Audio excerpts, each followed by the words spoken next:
Juízes, capítulo 17. O ídolos de Mica.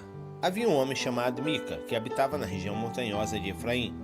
Em um certo dia, ele confessou à sua mãe: aqueles teus 13 quilos de prata, a propósito dos quais ouvi como pronunciasse uma maldição contra o ladrão, estão aqui comigo, eu os furtei. Sua mãe então exclamou: seja o meu filho bendito de Yahvé. E assim que ele devolveu os 13 quilos de prata à sua mãe, ela prometeu: ofereço solenemente minha prata ao Senhor para que o meu filho faça uma imagem esculpida e um ídolo de metal. Por isso eu te devolvo a prata. Ele, porém, não quis ficar com a prata e devolveu tudo à sua mãe. E ela separou 200 moedas, ou seja, 2 quilos e 400 gramas de prata, e os deu a um ouvires que, das peças de prata, confeccionou a imagem e o ídolo. E esses foram colocados na casa de Mica. Ora, esse homem, Mica, tinha um santuário, uma casa de deuses, e fez um colete sacerdotal e alguns ídolos da família, e consagrou um dos seus filhos como sacerdote. Naquela época, não havia rei em Israel. Cada pessoa fazia o que lhe parecia certo. O levita na casa de Mica. Um jovem levita de Bet-Lehem, Belém, de Judá, procedente do clã de Judá, deixou aquela cidade à procura de outro lugar para viver. No decorrer da sua viagem, parou na casa de Mica, na região montanhosa de Efraim. Então Mica lhe indagou: de onde vens? O que ele respondeu: sou levita de Belém de Judá, e estou viajando em busca de um bom lugar para habitar. E Mica convidou: fica comigo, sê para mim pai e sacerdote, e te recompensarei com 10 ciclos de prata, isto é, 120 gramas de prata por ano, mais roupas e alimentação. O jovem levita concordou em estabelecer-se com Mica e tornou-se como um de seus filhos. Mica consagrou o levita, e o jovem passou a ser seu sacerdote e ficou morando em sua casa.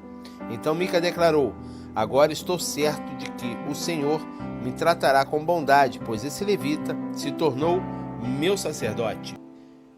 Juízes, capítulo 18. Mica e a tribo de Dan. Nesse tempo não havia rei em Israel, e a tribo de Dan estava em busca de uma terra onde se estabelecer, porquanto ainda não havia recebido sua herança entre as tribos de Israel. Os filhos de Dan enviaram 5 homens de seu clã, valentes de Zorá e a Estaol, com a missão de conhecer a terra e explorá-la. E assim lhes foi ordenado: ide explorar a terra. Os 5 homens chegaram à montanha de Efraim, até onde estava a casa de Mica, e ali foram hospedados e passaram a noite. Quando estavam se aproximando da casa de Mica, reconheceram a voz do jovem levita e, aproximando-lhes, lhe questionaram: quem te trouxe para essas terras? Que fazes aqui? E o que é que tens aqui? O jovem levita lhe esclareceu: Mica tem me ajudado muito, ele me empregou aqui e eu lhe sirvo como sacerdote. Então lhe pediram: nesse caso, consulta a Deus para sabermos se o caminho que levamos nos conduzirá a bons resultados. E o jovem lhes assegurou: ide em paz, o vosso caminho está sob os cuidados de Yahvé o Senhor. Os 5 homens partiram e chegaram à cidade de Laish, que é Laís. Observaram que seus habitantes viviam em segurança, segundo os costumes dos sidônios. Despreocupados e confiantes, usufruíam de prosperidade, pois a terra não lhe deixava faltar nada. Viram também que esse povo vivia afastado dos sidônios e não tinham contato com os arameus, nem com os outros povos. Então retornaram a seus irmãos em Zorá e Estaol, e esses lhe indagaram: que relatais? E eles lhe encorajaram: levantai-vos, subamos contra eles, pois vimos a terra, que é excelente. Mas quanto a vós, ficareis aqui tranquilos? Não hesiteis em ir depressa tomar posse dessa terra. Chegando lá, achareis um povo tranquilo, que não desconfia de nada. Um território grande, fértil e generoso, que Deus entrega em vossas mãos, terra onde não falta coisa alguma. Então partiram dali, do clã dos Danitas, de Zorá e Estaol, 600 homens armados para a guerra. Subiram para acampar em Kiriat Jearim, em Judá, e por isso que ainda hoje essa região, a oeste de Kiriat Jearim, se chama Marrane-Dan, que é Campo de Dan. Dali se dirigiam para a região montanhosa de Efraim e chegaram à casa de Mica. Aqueles 5 homens que haviam ido espiar a terra ao redor de Laí disseram aos companheiros: Sabeis que há aqui, numa dessas casas, um éfode, manto sacerdotal e um terafim, ídolos da família, uma imagem esculpida e um ídolo de metal fundido? Agora, portanto, pensai no que deveis fazer.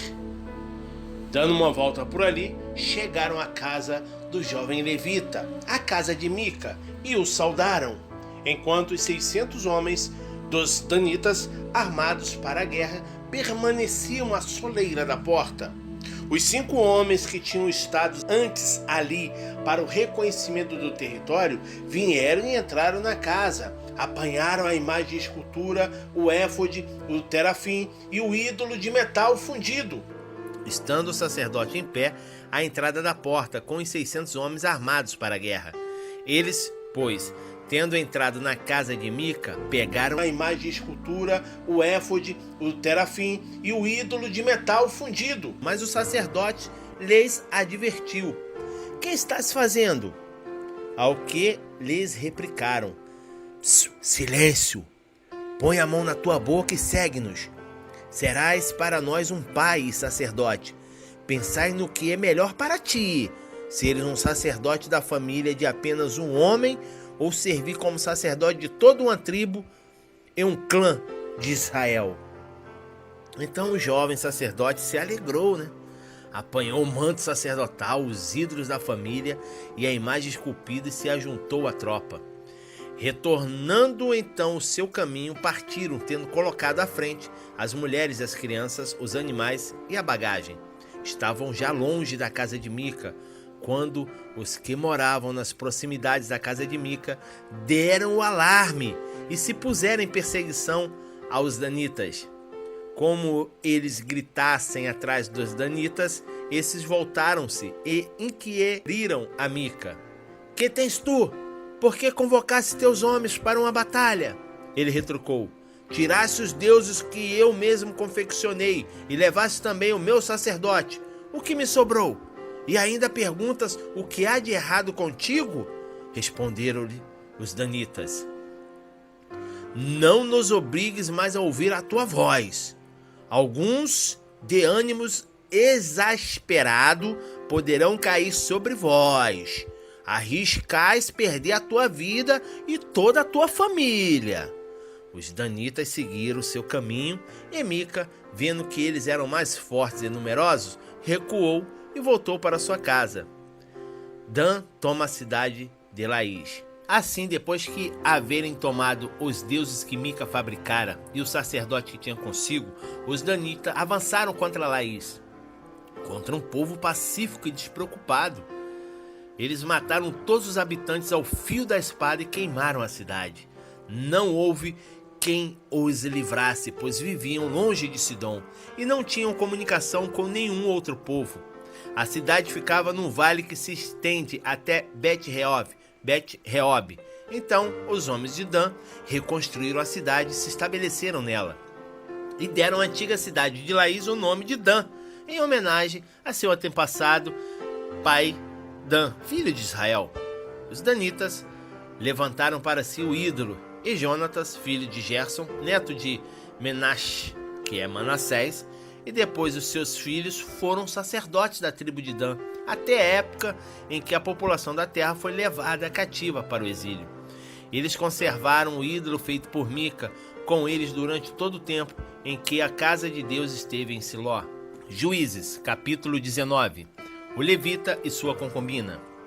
Naqueles dias, em que o povo de Israel não tinha um rei para governá-los, um levita foi morar bem longe para os lados do monte de Efraim, e amancebou-se com uma jovem de Belém de Judá. Todavia, ela lhe foi infiel, deixou-o de voltar para a casa de seu pai em Belém de Judá, e ficou lá durante 4 meses.